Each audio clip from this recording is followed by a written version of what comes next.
the first version of the PCCM was actually released for the original, the G series and the early cars. I don't know if they actually work all the way back to like the original 911s and the 912s and all that stuff. Probably not difficult to retrofit, but they definitely supported the G series and a lot of the early water cooled cars like the 924, 944, 968, you know, obviously the 928 as well, and all the way through the 993. And that to me is amazing. And technically you can actually use it in 996 as well. It's not advertised as such, and I don't believe that Porsche will let you actually have it installed at a Porsche dealership because they ask for VIN and all that stuff, but you can technically do so. But the fact that they actually went out of their way to create two separate systems that are specific to the vehicles they're targeting, again, that speaks volumes as to Porsche's character as a company. But this is my second Porsche, and when I saw the announcement for the PCCM Plus, it just put a smile on my face. And it wasn't just because I was like, oh, you know, tech, I'm gonna like upgrade my car. It was because of the message that it sends. The PCCM Plus is essentially saying, hey, we got your back. We will continue to support you. And, you know, Porsche's not making a killing with these. You know, I'm not affiliated with them in any way, so I have no data to back this up, but it's just by the sheer fact that it's such a niche product. I can't imagine that Porsche was out to like just make money out of it, right? The R&D alone to get this product, you know, working with, I think their manufacturer is named Kramer or something like that. I can't remember. It's definitely not Becker. But like working with a manufacturer to basically like build this product around their existing most optical system for their cars, and also be able to work with the non-optical cars, and you know, the fit and finish of it, and making sure that it included like the, you know, the LED color change to match the amber of the early cars and stuff like that.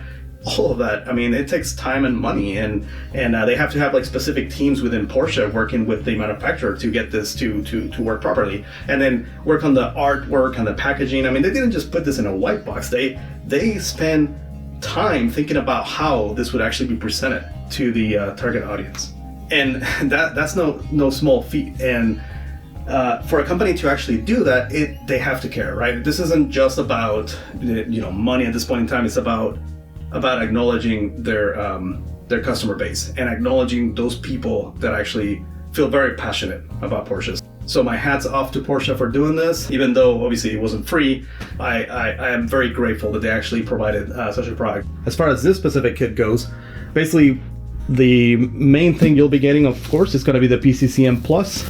I do believe these come in different style boxes. That was kind of a nice touch from Porsche, because I have seen a few that show more of like Radwood style stuff.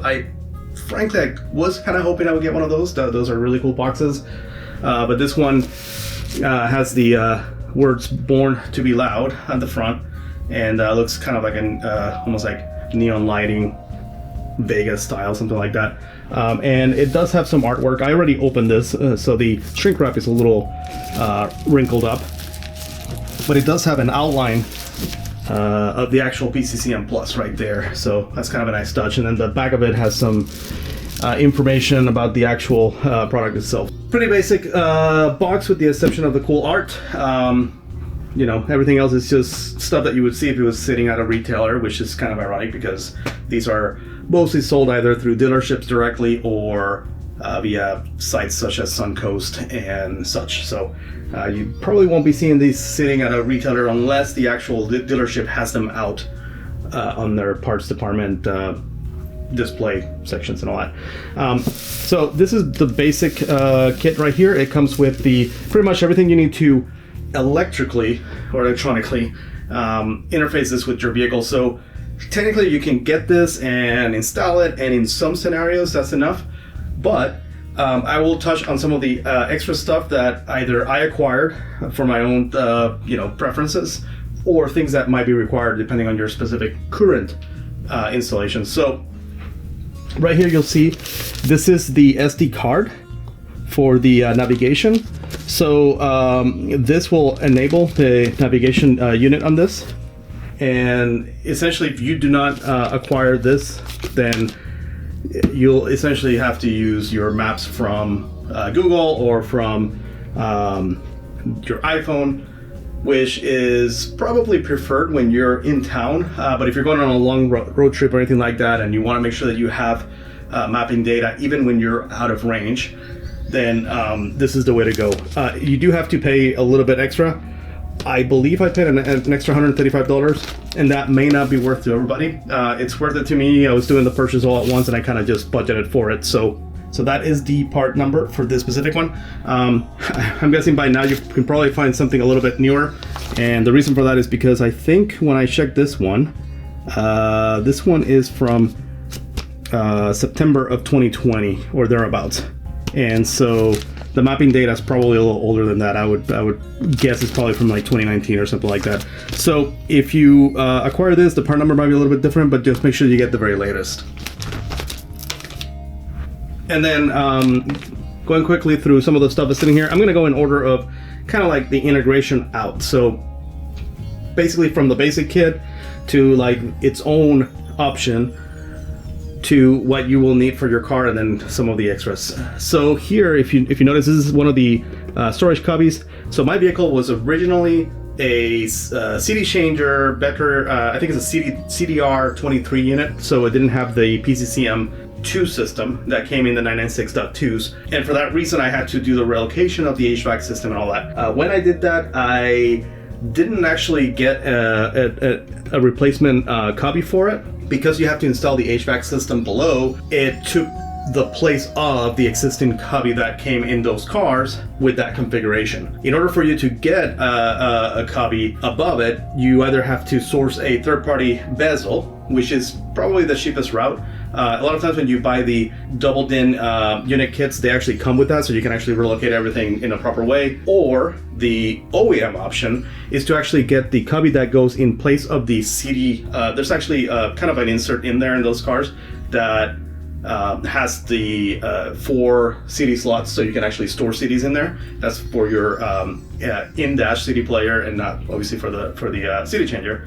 And then you acquire this bezel here, and I'll show you the part number. In fact, let me get the part number for this, because this actually came in a box, and I pulled this out for a reason that I'll explain in a moment. But I'm gonna get the part number for that real fast. Okay, so the part number for that specific bezel is, if that can focus, 996-552-253-0101C. And this is it's labeled as a radio support shelf. I also acquired this when basically all of what you see here in front of you I purchased on one sweep, so all that came together. This will allow you to add that specific cubby in there, which has 2 purposes when you're doing this, and I'll go through that in a second. And then the next thing, which is part of having that whole relocation thing, is to acquire this specific bezel here that allows you to essentially enclose the HVAC controls. It's 996-552-339-0001C.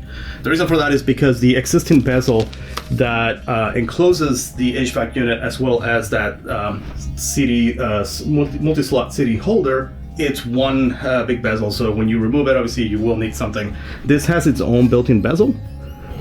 This does not, the HVAC unit. So this would essentially go underneath. This is with the taps back right now, but basically it goes underneath this one, and then that one kind of sits there.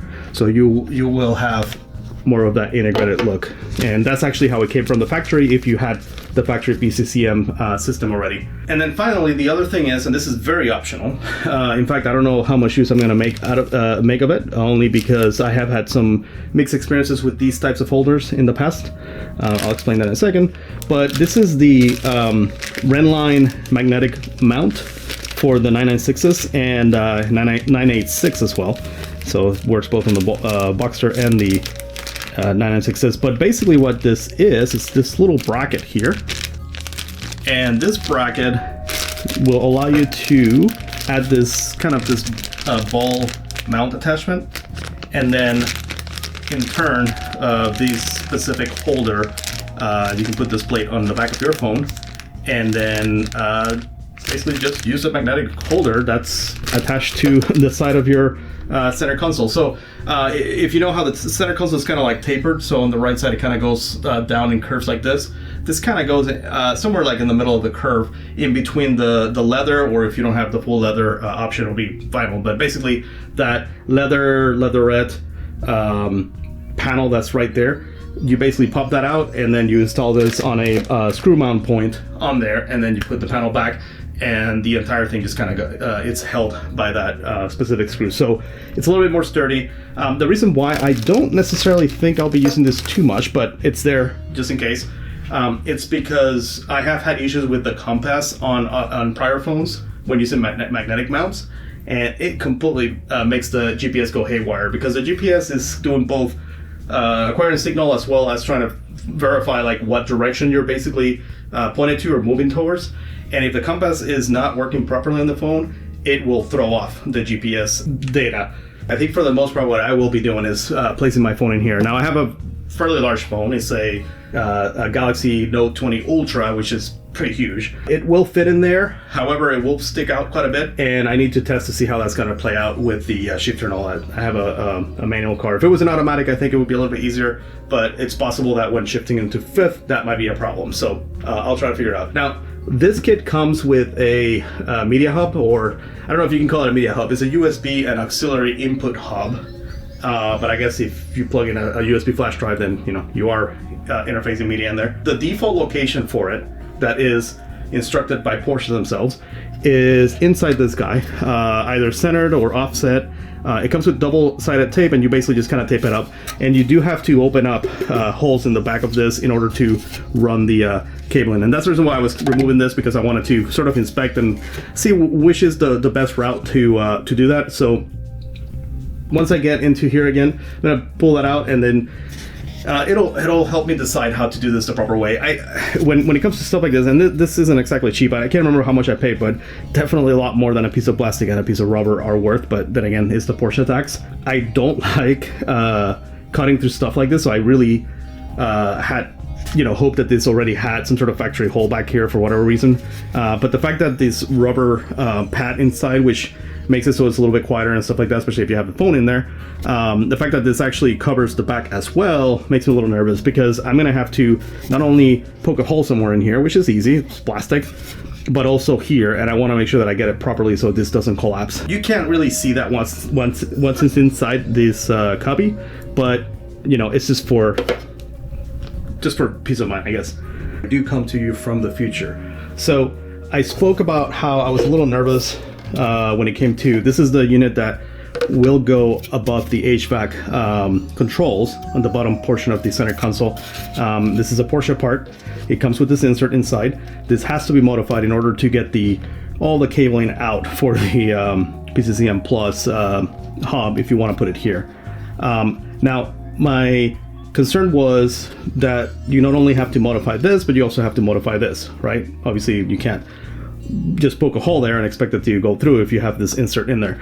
And I didn't want to mess it up. This is rubber, and I wasn't too sure. But what I discovered is this is the unit that actually came originally with my car, because my car, being a single DIN CDR23 based or equipped car, the HVAC controls were above alongside the radio, and then down below you had the cubby at the very bottom, and then on top of it is the CD holder insert, which is what this is going to replace. Well, because this actually has a different bezel shape to this one, because it's meant to go below, I wasn't sure if the rubber insert was shaped the same. Well, it turns out I removed it, and a little bit dirtier because this actually has, like almost 20 years worth of use, but it happens so that it is exactly the same part number. And even though visually at first I wasn't too sure, I actually thought for a second that maybe this had like longer curvatures. It is identical, and that means that if you screw up your new one, then you have one as a backup. Or I might actually just grab this one and modify this one, and then leave this one intact. That way, if I ever want to remove the hub from that location, then it's as easy as just putting this back on there. So I figured I'd just make this quick update, because some of you might be in the same situation where you're a little nervous about making that change. Since you will have this extra one already, then that will just make life a lot easier. So there you have it. So these are the components that you will need if you have a 996.2 in the same configuration as mine, which is the CDR 23 Becker unit. So that's basically a single DIN CD player with the integration with the CD changer. If you have the PCCM 1 or the PCCM 2 system already in place, your installation will be a little bit different. Oh, one more thing I want to add. I actually have a Sony hit unit, double DIN. I have I think it's a Metra. I think it's the company that makes those. I have a Metra kit in there. The actual, the inner bezel, not the outer bezel, but the inner bezel, mine's already modified. So I think that'll make this installation a little bit easier. For those of you who have that CDR 23 in there, the single DIN unit, you will need to modify your bracket. That is a little nerve-wracking, but remember that piece is not visible outside. Its sole purpose is to act as a frame internally to hold the entire head unit inside the actual center console. You basically have to saw off like the center section of it, and there's going to be some instructions on how to do that. You can look up online. There's plenty of people have done it for regular double DINs. When I was going to do it, I was a little nervous to screw it up, but you really can. I mean, it's a pretty sturdy unit. Those are very easily available on eBay, so if you screw it up, you can buy a new one or used. And again, you don't see it. You don't have to make it like super perfect unsightly. As long as it's open enough to allow the unit to slide in, that should be plenty. Next, I'm gonna basically open up the this box, which I already have, but I'm gonna essentially explode all of the components, which is not really that much, onto the table so you can get a quick peek at what's actually included in the box. Let's get to the inside of the box. Okay, so what I think I'm gonna try and do is keep the box there and then pull things out one by one as they come from the box. The first thing you'll probably notice is there's not a whole lot of padding here. This is kind of, let me see if I can show you real quick without the box falling apart. But if you notice the unit, it's stuck in there pretty good. This is what actually keeps it from sliding upwards. So there is some protection there, but it's a little like nerve-wracking how little protection there is for something so expensive, because this is not cheap, and I would have expected a little bit more padding. And I can't remember if I maybe removed it when I was inspecting it, but I don't think I did, because I usually put everything back together. So this is the way it comes. So again, this is the main unit right here, and this is exactly how it comes from the factory. So let me collapse this box a little bit just so I can place it down. And once I get everything out, I will show you the in detail. But this is the main head unit right here. Yellow sticker there, and I think, let me see. Yes, probably just for the packaging plant, so they know what goes where. So this is extremely nerve-wracking. So I'm basically just kind of moving this thing out of the way it came. So wish me luck. So then there's this unit here, which I actually, let me see. No, this is just, looks to be like some sort of bracket holder piece. I don't think this is what I thought it was. I thought it was going to be that interfacing unit that is needed for the older systems. But mainly you have the, whatchamacallit, the rabbit ears, I guess. It's the two side brackets that will help it be installed. Okay, so this will hold. So I think this actually sits on top of the unit later on. It becomes like a shelf, and it's I think it's what holds the other component up here. So we'll get to that in a second. So I'm gonna put this here. So let's get to the final box. So there's the final box in here, and I think this is what's gonna have, well, it's pretty obvious it'll have all the cabling and stuff, but I think it'll also have that one unit that I was speaking of. So all the manuals are in here.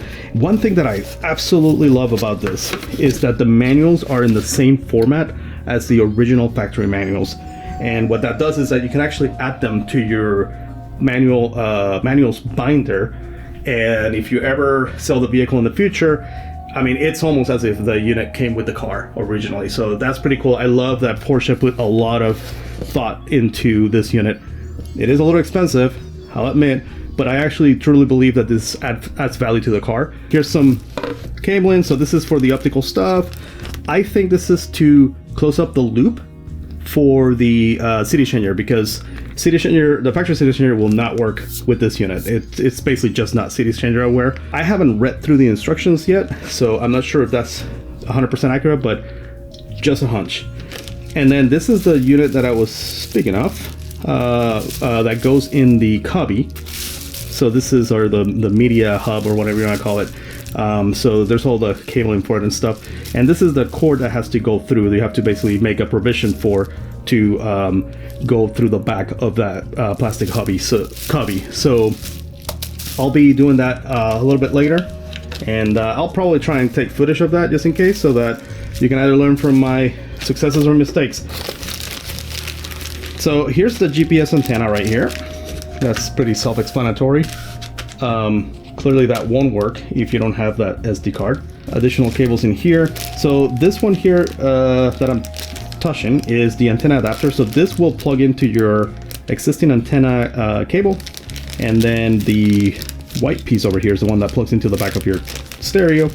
And then the other ones I will be figuring out as I go. And then a bunch of little like cable crimpers and whatnots. I am hoping, since I have a MOST, I think it's MOST or MOST system, MOST, which is the fiber optic.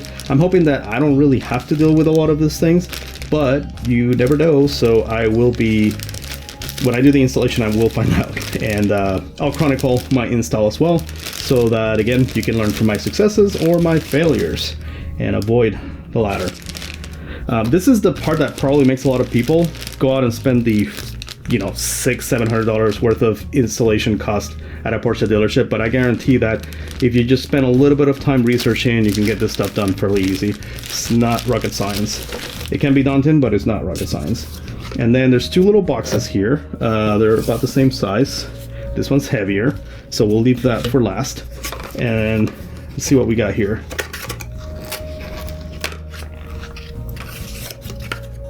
Okay, so this is the microphone. So the location that Porsche recommends for installing this, from the basically the recommendation, and dealerships will do that if you actually pay a dealership to do the installation for you. It's a little controversial, and it's basically supposed to sit on top of your steering column. I don't know that that's the best location for it, not just because it might be a little unsightly, but also just because it seems to me like it would probably get a lot of the noises when you're like moving the steering wheel and stuff like that, steering, which is something that you need to do if you're driving.